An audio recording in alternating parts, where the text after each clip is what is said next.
और सत्ता में बात अब उस चीन की जो दुनिया में नई नई समस्याओं और बीमारियों की जड़ बन रहा है, वजह बन रहा है, फैक्ट्री बनता जा रहा है। पिछले कुछ वर्षों में तो स्थिति ऐसी रही कि दुनिया में कोई भी नई बीमारी फैली हो तो उसकी शुरुआत चीन से ही हुई है। 2019 में फैला कोरोना इसका सबसे विभत्स उदाहरण है, जिसने दुनिया में इतनी तबाही मचाई जितनी पिछले 100 वर्षों में नहीं मची थी। अमेरिका, यूरोप और चीन सभी सुपर पावर कोरोना के सामने घुटने पर आ गए थे। एक बार फिर चीन में एक ऐसी ही बीमारी फैल रही है जो दुनिया को डरा रही है। लोग सोच रहे हैं क्या यह बीमारी कोरोना की तरह दुनिया को तबाह करने वाली है। दरअसल चीन के उत्तर पूर्वी प्रांत लियाओनिंग में पिछले कुछ दिनों में एक रहस्यमयी बीमारी फैली है। चीन में इस बीमारी को काफी हद तक निमोनिया से मिलता जुलता बताया जा रहा है, लेकिन इसके फैलने की स्पीड निमोनिया से काफी ज्यादा है। ये बीमारी खास तौर पर बच्चों को अपना शिकार बना रही है। इससे आशंका यह भी जताई जा रही है कि कहीं तेजी से फैलती ये बीमारी महामारी का रूप ना ले ले। ये डर इसलिए है क्योंकि ऐसी ही स्थिति चीन के वुहान शहर में दिसंबर 2019 में बनी थी और कोरोना पूरी दुनिया में महामारी बन गया था। इसमें सबसे ज्यादा खतरा बच्चों को है। बच्चों में यह संक्रमण बहुत तेजी से फैल रहा है। इस बीमारी के कारण बच्चों के फेफड़ों में सूजन आ रही है, सांस लेने में परेशानी हो रही है, लगातार खांसी और तेज बुखार हो रहा है। यह संक्रमण इतनी तेजी से और इतनी बड़ी आबादी में फैल चुका है कि अस्पतालों में बेड मिलना मुश्किल हो गया है। अगर किसी क्लास के बच्चों में ये लक्षण दिखते हैं तो पूरी क्लास को रद्द किया जा रहा है। कई जगहों पर स्कूलों को बंद तक कर दिया गया है। चीन के लोग इस रहस्यमय बीमारी के खौफ में जी रहे हैं। उन्हें यह समझ नहीं आ रहा कि ऐसा हुआ क्या कि ये रोग इतनी तेजी से फैल रहा है। वैसे इस रहस्यमय निमोनिया पर चीन को तो अभी आंकड़े देना वो नहीं चाहता है, लेकिन दुनिया भर से दबाव के बाद चीन ने यह माना है कि 13 नवंबर से बच्चों में रहस्यमय निमोनिया फैला है।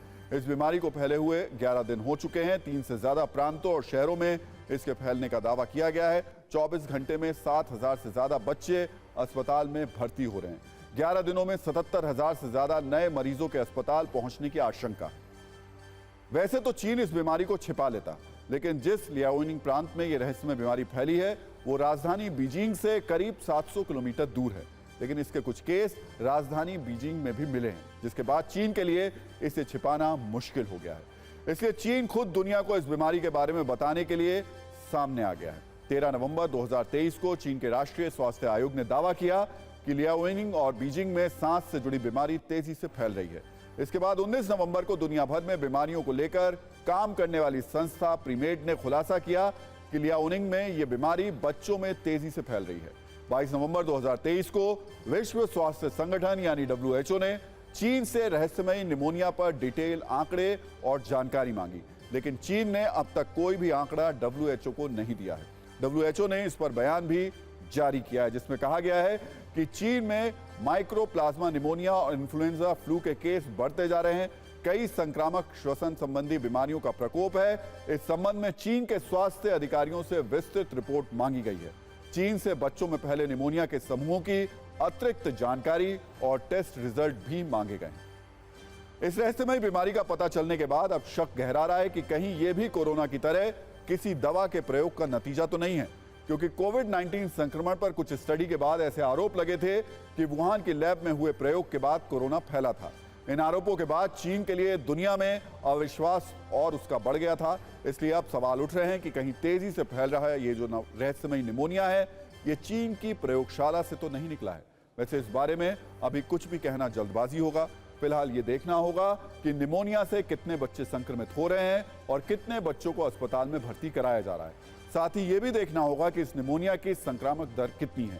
अभी कुछ दिन इंतजार करना होगा। इसके बाद चीन में फैल रही इस बीमारी को लेकर तस्वीर कुछ साफ हो सकेगी, लेकिन फिर भी सभी देशों को सतर्क रहने की जरूरत है, खासकर तब जब चीन सही आंकड़ा देने के लिए कुख्यात रहा है। जो सही आंकड़ा वो नहीं देता है।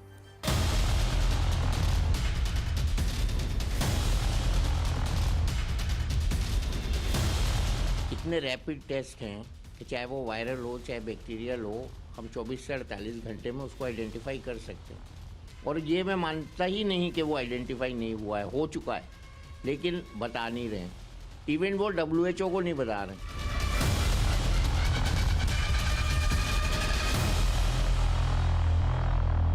इस बीमारी के संदर्भ में अगर हम कहें तो देखिए, कॉमन वायरसेस होते हैं, रेस्पिरेटरी सिंशिशियल वायरस होते हैं, माइकोप्लाज्मा निमोनी जिससे निमोनिया होता है एक वायरस होता है, और एक HMVP, human Meta Numa virus identify हुआ है। तो अगर ये हुआ है तो बताने में कोई हर्ज नहीं है। ये भी हम जानते हैं, पूरा विश्व जानता है कि वायरल बीमारियों का कोई खास इलाज नहीं है।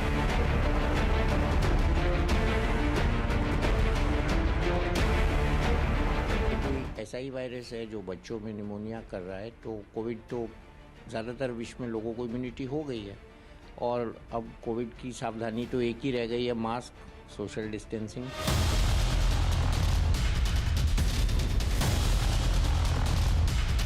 पॉल्यूशन और जो वायरसेस हैं उनमें एंटीबायोटिक रेजिस्टेंस का डेवलप होना, जो कि आपने बताया मुद्दा मेन।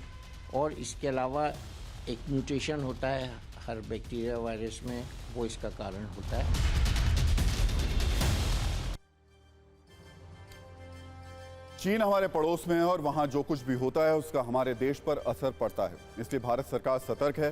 हालांकि स्वास्थ्य मंत्रालय ने कहा है कि हम चीन में तेजी से फैल रही इस बीमारी पर बारीकी से नजर बनाए हुए हैं और अभी इसके भारत में फैलने की आशंका थोड़ी कम है। अगर दुनिया में नई नई बीमारी फैलने वाले देश को कोई अवार्ड देने की बात हो तो चीन को इसमें कोई देश टक्कर नहीं दे पाएगा। अगर बहुत पुरानी बात ना भी करें तो भी इस सदी में चीन ने दुनिया को कई महामारियां दी हैं। सिर्फ 21वीं सदी की बात करें तो 2002 में सार्स संक्रमण सबसे पहले चीन से ही फैला था। WHO के अनुसार इस महामारी में मृत्यु दर 9.6% थी और ये दुनिया के करीब 37 देशों में फैल गया था। इसके बाद 2003 से एवियन फ्लू नामक बीमारी चीन से ही फैली। ये वायरस चीन समेत एशिया, यूरोप और अफ्रीका में फैलना शुरू हुआ। 2013 में इंसान के संक्रमित होने का मामला चीन में भी सामने आया। 2007 में चीन से स्वाइन फ्लू के फैलने का भी दावा है। हालांकि ये भी दावा किया जाता रहा है कि स्वाइन फ्लू पहले भी कई जगहों पर फैल चुका था। इसके बाद ये चीन में फैला और 2019 में फैले कोविड-19 ने तो पूरी दुनिया में तबाही मचा दी थी। इसके अलावा monkeypox, Zika virus, Ebola virus, SARS और मार्स, ये सारी बीमारियां चीन से ही फैली। सत्ता